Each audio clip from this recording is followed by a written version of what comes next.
We have the page that the lines that I underlined, which Torah tells us build a Mishkan during the week, tells us we could not do so on Shabbos. 39 categories are connected to the building of the Mishkan, and during the week we do the malacha of borer. What is borer? Borer is selecting, separating a mixture. So how does that apply to us? What do we have to separate during the week? What kind of borer do we have to do? Anyone? How does the malacha of borer, selecting, sorting, separating, how does that apply to us? What are we doing during the week? Making our own mishkan, and what are we separating? During the week, what are we supposed to be doing today? Spiritually. We're supposed to be doing borer. We're supposed to be separating in ourselves. We have positive and negative, wanted and unwanted, food and waste, spiritually. So during the week, this is what we're focusing on, to improve ourselves and improve the world around us. By taking out the godly sparks, we're focusing on it. What should we bring into our lives? What should we take out of our lives? What should we separate? So that is the focus of borer, which becomes a part of our avoda during the week. And what happens on Shabbos? That's not what we're focusing on. What are we focusing on? To go to greater heights in godliness, reaching out to God, connecting ourselves to Hashem. That is what our focus is. So therefore, borer is not the malacha for Shabbos, because that's not what we should be doing. On Shabbos, we should be focusing in of how the godliness in our lives, the spirituality in our lives, how that should be used and increased. As it is in this handout, it speaks about Hashem's connection to the world. During the week, we're speaking about speech. Hashem created the world, these utterances, the 10 utterances, that every day Hashem said another utterance, or some or more, let there be light, that there be a firmament, a separation. So Hashem is creating where we are through Tzimtzum. If you've learned that in your Tanya class about contracting, concealing, putting coverings on godliness, and we are to do borer to discover it. And on Shabbos, Hashem rested, and the world is in a level of machshava, thought, which is a part of Hashem himself. So therefore, since Hashem is elevating himself, he elevates the whole world with him, and therefore our world is on a higher state. So when it comes to eating on Shabbos, we are eating Kedusha, holiness. The Shabbos is the enjoyment of Hashem's creation, enjoyment of being connected to Hashem, and we are in Hashem's private domain. The last page, all week long. So if during the week we are separating the good from the not good in us and the world around us, and we are discovering godliness. But so on Shabbos, if we're trying to go higher, aren't we still trying to discover godliness? Well, we are, the godliness that Hashem is revealing, we're tapping into it. We have an neshama yeseda, we have an additional soul, which is an additional sensitivity. It's out there. You should talk about of Shabbos, Shabbos, according to how you conduct yourself during the week. That's how you are able to gain from Shabbos. So in this handout, it speaks about what is the difference between carrying from a public domain to private domain. And all week long is indeed our duty to transfer domain to domain. We strive to bring things in from the public province of the mundane to the sacred corner of our life that is consecrated as Hashem's private realm. Also seek to take from this private domain into the street to make the holiness felt also in the public areas of material existence. On Shabbos, however, there's only one reality. Creation is a private domain of the Almighty, and the entire point of Shabbos is to express this truth in our daily lives. And the last paragraph is Chilul Shabbos, desecration of Shabbos. The word in Hebrew is Chilul, or it also means Chol, which means a void, a hollow. By doing work on Shabbos, a person introduces a bubble of emptiness into God's private domain, creating in the realm of his own perception and behavior an area that is devoid of godly pervading reality. So I think it's nice to have a little more, we're just learning halacha, we're the do's and the don'ts, but also there's a whole background to it. We have 39 categories of malacha. How does that apply to our private lives during the week that we should be doing? How do we plow, break down the earth, the hardness, the coarseness, that crust? How do we break it down? Then we have to plant, put in a seed, which should grow. After you've grown, now take that which is grown and now use it, cut it. And then take out the shells that are covering us from doing our very best. Now we take that off. And now we're going to throw that all into the wind, let it all fly away, not be a part of our lives. It shouldn't clutter up our minds and be, sometimes we have this thing that keeps going round and round and round, thoughts that just are useless, but it's just sometimes we magnify things that who knows how big it is and make these big, we blow up a big giant, and it's really just a balloon, put it in, it all collapses. And then we have the gathering together, and then we have borer. So these are all the malachas. Borer means selecting, separating, and then finally we come to the cooking, baking, bringing that warmth into our life. Positive. Okay.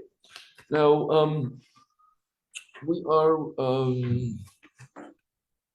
on page 128. Now,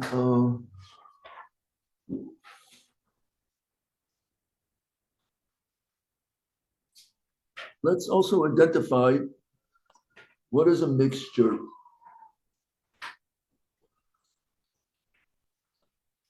When are they considered different, that we are separating, that we cannot do on Shabbos for later time? And that would be if you have different species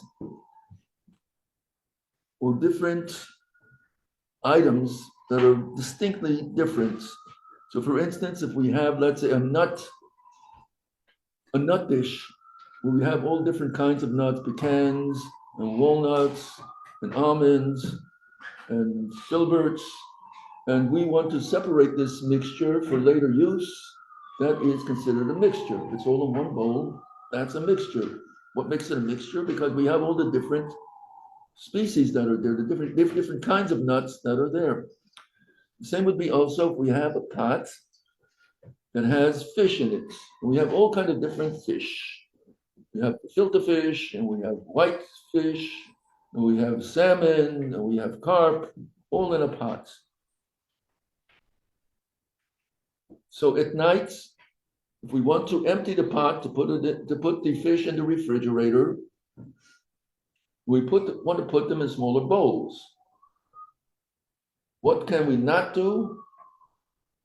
We have now this pot of fish. It has filter fish and salmon and white fish and carp. What can we not do? Put in the refrigerator for tomorrow. What could we not do?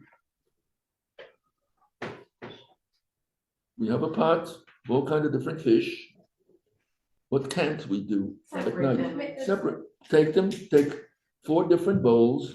We cannot take all the gefilte fish and put that in one bowl, and all the salmon in another bowl, and the carp in another bowl, and the whitefish in another bowl. That we cannot do because it is going to be for tomorrow. That's used for storage. It's not a matter of eating. That cannot be done, even though they're all perfectly delicious fish, and we like them all. Nothing is waste. We're going to eat all of them. Okay, so that cannot be done at night for the next day, or the same thing as the morning for the before shul and going after shul. Now we are ready to eat our meal, and we're going to be serving fish. What could we do? What can't we do when we're going to be serving the fish? If we're going to be serving everything, and I want everyone to have a choice, so I want to now put all the gefilte fish in one bowl, the whitefish in another bowl, the salmon in another bowl, the carp in another bowl. Can I do that? Yes, because it's all going to be eaten now. However, I want to save the gefilte fish for Shalosh Chodesh. I want to save the gefilte fish for our third meal. And right now, I'm taking out from this pot for our lunch. What could I do and what can I not do? How do I do this? You can take out the fish you want to serve and put it on. Okay, so I'm going to take the fish that I want to serve and put that all in bowls. However, the gefilte fish I'm going to leave behind. I'm not going to. However, what happens with the gefilte fish is on top. So I could move it to the side and get to what I want. So that'll be just like peeling. I'm moving to the side and I'm taking it, not taking out a mixture. The same thing that would be with the cholent. If you want to also divide the different items that are in the cholent, put them in different places, different bowls, that could be done. So this would be when we have all fish, but each one is distinct because it has another kind of fish that is there. Now, this would also apply if we have the same category, but they are also different. Let's take we have oranges, we have the tangerines and clementines, all in a bowl. Is that considered a mixture? Yes, no? Tangerines, oranges, clementines, that's a mixture. All different. Now I have another bowl. I have an apple. In the apple, I have the Granny Smiths, which are the green ones. I have the Macintosh. I have the Cortlands. I have the delicious, the yellow and the red. Is that a mixture? Even though they're all apples, because they all are different kinds of apples. So therefore, separating that for later use could not be done. Either I'm going to take them all, put them in different places, or I'm going to take out what I want for my next meal, but it's not going to be eaten now, it's for later. I'm going to do this before shul. I want to take out the ones I want to use. Can I do that? Also not. So if you're doing for later time, it doesn't make a difference if you're taking the wanted or the unwanted. Either of them, you're separating the mixture, that itself is the malacha.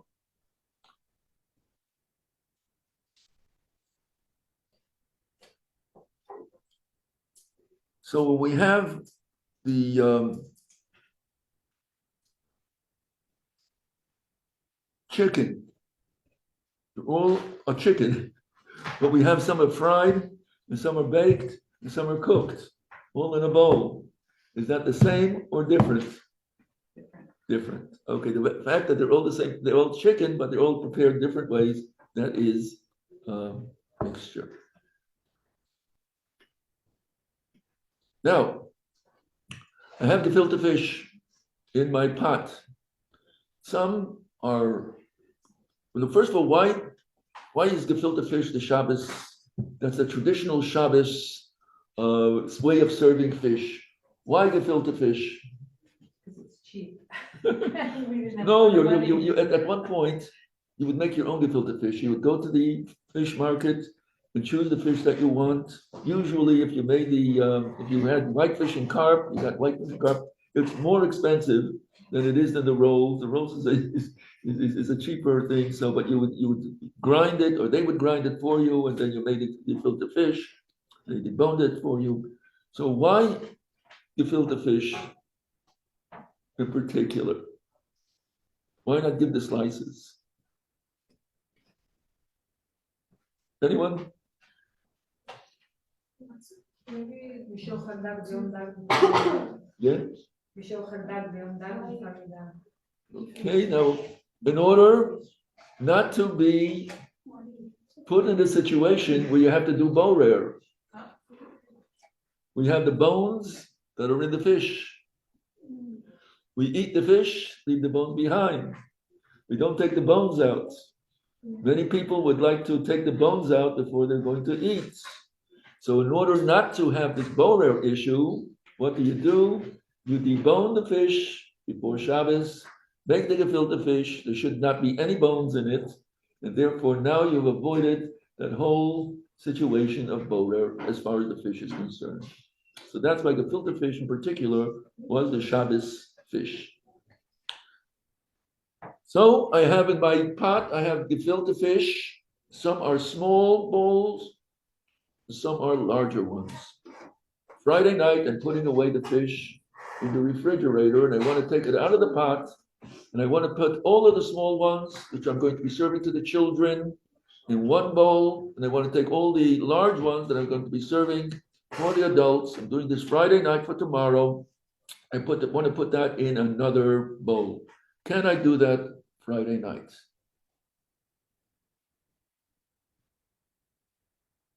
Yes, no? Yes.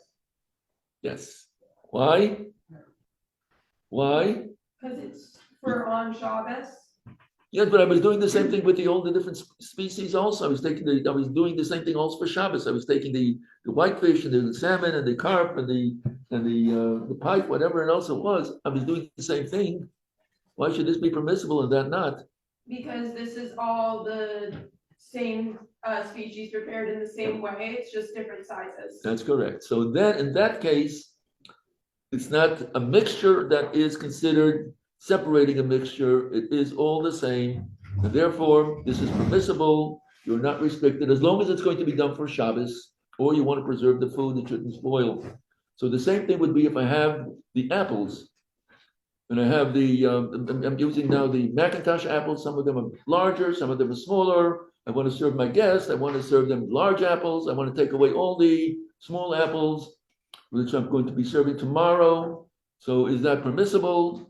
And the answer is yes, because the apples are all the same Macintosh apples. I cannot do so with the Granny Smith and Macintosh or Cortland's or Macintosh, but since it's all Macintosh, the different sizes, so that does not go into this category, and therefore that is permissible. Question, what if you have, say, 15 apples that are all the same kind, and you don't want them all in the same bags, because you're gonna maybe use them at different times of the day, or it's gonna be heavy to take it out, can you separate them into separate bags, for Yes, for Shabbos, yes, because since they're all the same species, the same kind, the same taste, then it's fine. Yes. I think you answered. If some of them are rotten. Now we come to the rotten ones. No, I think it is mixture. So the fact that they are spoiled and unspoiled, that makes a difference. So here we have, let's say, the grapes on the bunch. Can I take off all the rotten grapes? No. That is good from bad, wanted, unwanted, where there's a reason why you don't want it, not because of size, but because it is spoiled. But with the apples, it'll actually turn the other apples bad if you leave them together. Oh, but right now they're all good. We're not looking at the future, we're looking right now. No, what if some are rotten? Oh, so then is what, then you take what you want and leave the rotten ones behind. So You then, take the good from so you take the good from the bad, the good from the bad ones you leave behind. I have something about that. Let's look at page 131.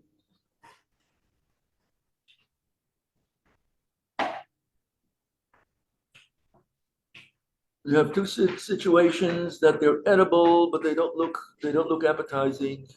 They're already shriveled and everything else. So we only take the good ones and leave what we don't want behind. We have a bad fruit. We could cut away the bad by taking some good with it. So it's still no. We have also as going into this category would be if there is something that's attached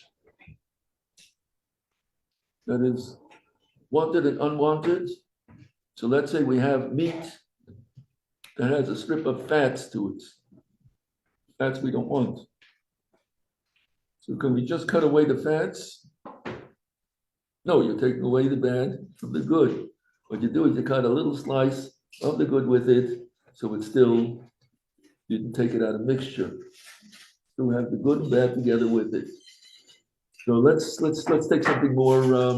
Example we used yesterday. Did you have a lettuce leaf? No, the lettuce leaf there's a bug. Can you take off the bug? No. What you could do is tear a piece of leaf with a bug on it. So the bug and the leaf are still there. The good and the bad are still attached. So you just made the good a little smaller, and you've gotten rid of the good. The bad went with it. Can you throw away? You can throw it, yes, throw it away. You could throw, if you want to take the whole lettuce and throw away, No, it's bad baltashris goes into another category of wasting food. But as far as Shabbos is concerned, that was not, it's not a Shabbos issue.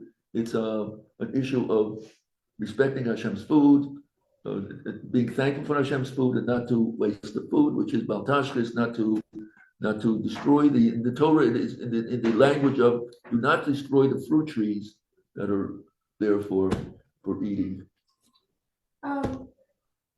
Does good and bad have to be like objective, like it's rotten? Or like I don't like this, so it's bad. Yes, so it is objective, it is subjective, but when it's rotten and good, that's for everyone. That's no good. If it's rotten, it's rotten. That's for everyone. So taking the rotten away from the good, that is taking the soilers, the waste, the unwanted, the spoiled from the wanted, the good. But then it's also subjective. So you have a salad that you were served. And in it, we have lettuce, tomatoes, onions, cucumbers, peppers. Which one don't you like among this plate from all these vegetables? Which one would you say you don't like at this particular time? You don't want the onion. Okay, so, but the onion is there. So how do we get rid of this onion halachically on Shabbos? You have the plate in front of you. What do? You don't want the onions. What do you do? Okay, take what you want and leave what you don't want behind. Either you're eating it from the plate and you just leave the onions behind, or if you don't like to look at the onions, they smell bothers you. So what do? You ask for another plate. And what you do in the other plate is you take away what you do want and you leave the onions behind in the plate that you were served. What else could be done? Since it's subjective, you could ask, you're sitting at the table, would anyone like some onions?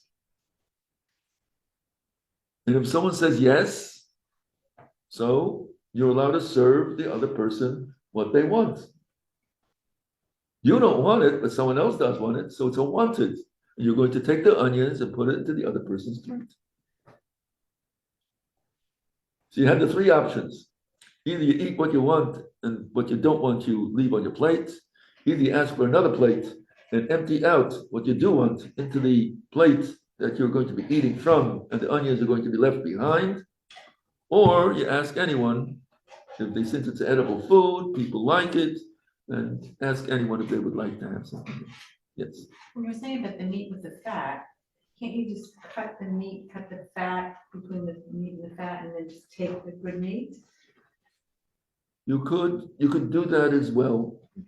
Take what you want, and that you'd have to sort of let me give some example of how this would sort of play out. Um, You're eating an apricot. The apricot has a pit that's not edible. So you open it up. Now you came to the pit. What do? I'm going to take away the pit. I'm taking the silus from the no good. What could I do is pull the apricot fruit off the pit. So I'm holding the pit and I'm pulling away the apricot. So even though the action is exactly the same as far as someone is looking, no one, but it's my intention of what I'm doing. I'm taking what I want, I'm leaving what I don't want behind, and I'm throwing away the pit. So even though they're both seems to be the same, but it's my intention is I'm taking the good and I'm leaving the bad behind. Same thing would also be for the bad. So on page 131, removing rot from fruit or the bowl, it's permitted to cut off the bad part of the fruit, which is partially rotten, leaving the good part of the fruit behind, but one should take care to do so just before the meal in order not to transgress the prohibition of sorting. It could be done easily. It would be best if it would be cut the good part off and leave the rotten portion behind. That's the you following with me? So this would be when you're speaking about the fruit itself, you'll cut the good part and leave the rotten part behind. In the case of a bowl which contains rotten fruit, in which the rot only covers part of the fruit while the rest of the fruit is edible, it's permitted to remove the partially rotten fruit and leave the good fruit in the bowl, because this action is considered separating food from fruit, because you are taking a fruit that's edible, even though the whole thing is not edible, but the part is edible, and therefore if you wish, you'll be able to then eat the edible part. So then you're taking, you're not separating the bad from the good, but you're taking something that is good with it. However, if the entire fruit is rotten and it's inedible, it's forbidden to remove the rotten fruit from the bowl because that is selecting waste from food. You may remove the good edible food, which is not adjacent to the rotten fruit from the bowl, because this represents sorting from food. And you could take away that which is not adjacent because you're still leaving the good with the bad. You didn't affect the bad, but right, if you want to take away the good fruit from the bad fruit, that would be done right before eating.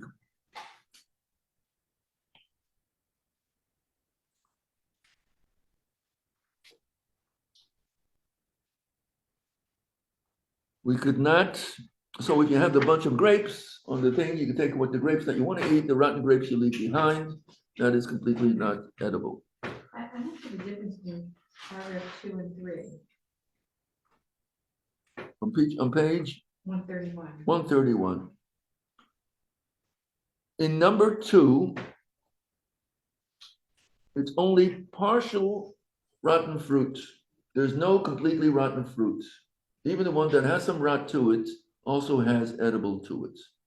So in that case, we do not treat it as waste. It's only when you're going to be eating that fruit that we're going to be dealing with it. But as far as the relationship of this apple that is half spoiled and half good, we treat that as a good fruit. And therefore, you're not restricted to what you're going to be taking out.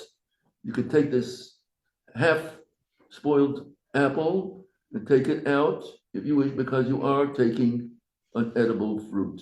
So there is no borer issue with it because part of it is edible. The same as we spoke about the leaf that has the bug on it. It's an edible leaf. You could take that away. And for later time as well, you don't have to do that as now because you haven't separated a mixture. However, what happens if in the last paragraph is a completely rotten fruit? So there, taking out the rotten fruit is borer.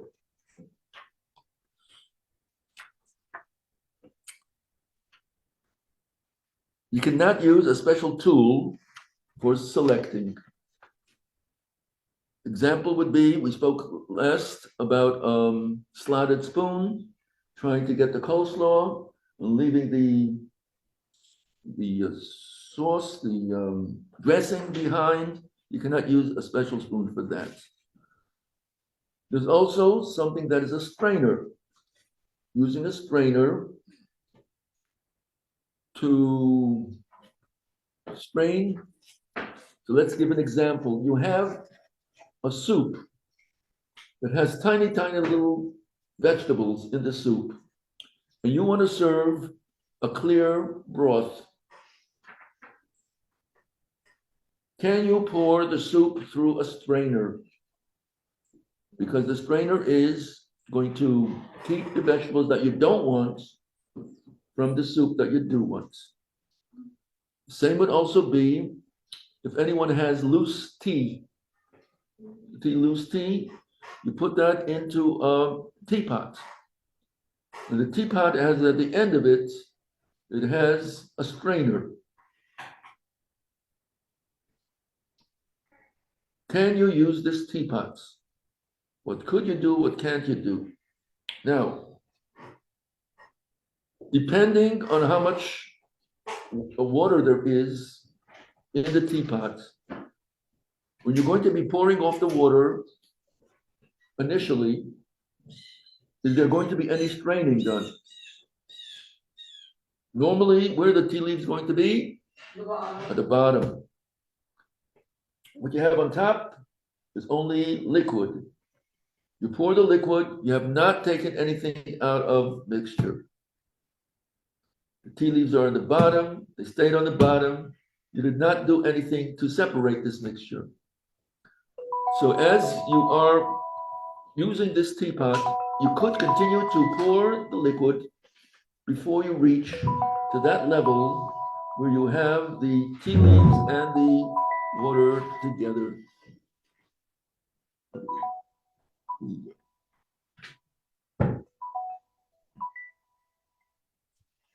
So as long as you're pouring the liquid and you haven't come to the end, so that would be fine. Yes. So with like the tea example, there are like loose leaf teas and they sell like little strainer ball things that you put the tea into. Would that be okay because you're putting it into like the contained strainer before you put it in the water? And then when you pour, like it's just staying contained. It's not like it's actively being removed. And ask me about a tea bag. Oh, tea bag, same thing. Same thing as tea bag. Okay. So now what we do is we leave it in solution. We take out the tea bag, it's a strainer, and what it's doing is separating the liquid from the tea leaves at that point. So what we'll do is we're going to leave the tea bag inside. We're going to pour off the tea. If you want to pour it into another cup, you could pour it into another cup. You're going to leave the tea bag in some solution so you haven't strained it. It's a straining issue because might not be Borer. We'll have, I think, one more session on Borer. Question would be, let's take an example. If you have hard-boiled eggs in water, hard-boiled eggs in water, can you take the eggs out at night for the use tomorrow? Or you have now your soup and you have big portions of chicken in the soup. I want to put the pot into the refrigerator. It's too big. I want to take the soup and put that in one container. I want to take the chicken that are big portions in another container, and I'm doing that for tomorrow. So I'm separating. Is that considered separating a mixture for later use? Again, what we're speaking about is we have full portions of chicken. We're speaking about the eggs that are in the water. I'm taking the eggs out at night to be eaten an egg salad for tomorrow. I'm taking the chicken out of the soup because I want to put that in the refrigerator. I want to have the chicken separate and the soup separate. Can I do that Friday night?